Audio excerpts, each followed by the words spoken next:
नमस्कार दोस्तों। लोकप्रिय news channel news star MP पर आज हम बात करेंगे भारत के केंद्रीय बजट 2025 के बारे में, जिसे वित्त मंत्री निर्मला सीतारमण ने हाल ही में प्रस्तुत किया है। इस बजट में आम जनता, विशेषकर मध्यम वर्ग, किसानों, युवाओं और महिलाओं के लिए कई महत्वपूर्ण घोषणाएं की गई हैं। तो चलिए विस्तार से जानते हैं कि इस बजट में क्या सस्ता हुआ, क्या महंगा हुआ और टैक्स में क्या बदलाव किए गए हैं।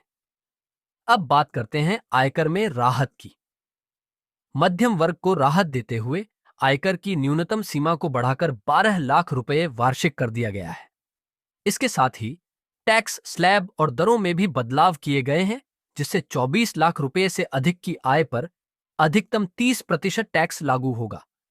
अब जानते हैं कृषि क्षेत्र में सुधार को लेकर क्या ऐलान हुआ। कृषि उत्पादन बढ़ाने के लिए दालों और कपास के लिए विशेष मिशन शुरू किए गए हैं। इसके अलावा किसानों के लिए सब्सिडी युक्त लोन की सीमा भी बढ़ाई गई है। अब समझते हैं स्टार्टअप्स और लघु उद्योगों को लेकर क्या प्रोत्साहन दिया गया है। स्टार्टअप्स और लघु उद्योगों को बढ़ावा देने के लिए विशेष प्रोत्साहन और फंड की व्यवस्था की गई है, जिससे नवाचार और रोजगार सृजन को बढ़ावा मिलेगा। अब जानते हैं कि क्या सस्ता हुआ। मोबाइल फोन और अन्य इलेक्ट्रॉनिक उपकरणों के कुछ पुर्जों पर कस्टम ड्यूटी कम की गई है, जिससे ये उत्पाद सस्ते हो जाएंगे।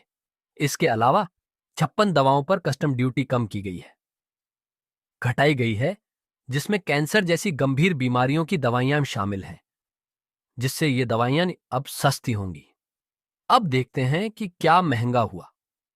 टीवी के कुछ कंपोनेंट्स पर कस्टम ड्यूटी बढ़ाई गई है, जिससे टीवी के दाम बढ़ सकते हैं। अब बात करते हैं अन्य महत्वपूर्ण बिंदुओं की। बीमा क्षेत्र में विदेशी प्रत्यक्ष निवेश की सीमा को बढ़ाकर 100% कर दिया गया है, जिससे इस क्षेत्र में अधिक निवेश आकर्षित होगा। बजट में बुनियादी ढांचे के विकास के लिए बड़े पैमाने पर निवेश की घोषणा की गई है, जिसमें सड़कों, रेल और हवाई संपर्क को बढ़ावा दिया जाएगा। परमाणु ऊर्जा को बढ़ावा देने के लिए 2047 तक 100 गीगावाट परमाणु ऊर्जा उत्पादन का लक्ष्य रखा गया है। अब अंत में जानते हैं निष्कर्ष। कुल मिलाकर बजट 2025 में सरकार ने मध्यम वर्ग, किसानों, स्टार्टअप्स और बुनियादी ढांचे के विकास पर विशेष ध्यान दिया है। आयकर में राहत से मध्यम वर्ग की क्रय शक्ति बढ़ेगी, जबकि कृषि और उद्योगों के लिए की गई घोषणाएं देश के समग्र विकास में सहायक होंगी। उम्मीद है ये जानकारी आपके लिए उपयोगी रही होगी। अगर आपके मन में बजट से संबंधित कोई प्रश्न है तो कृपया कमेंट में बताएं।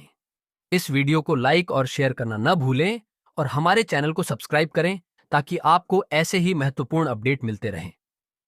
धन्यवाद।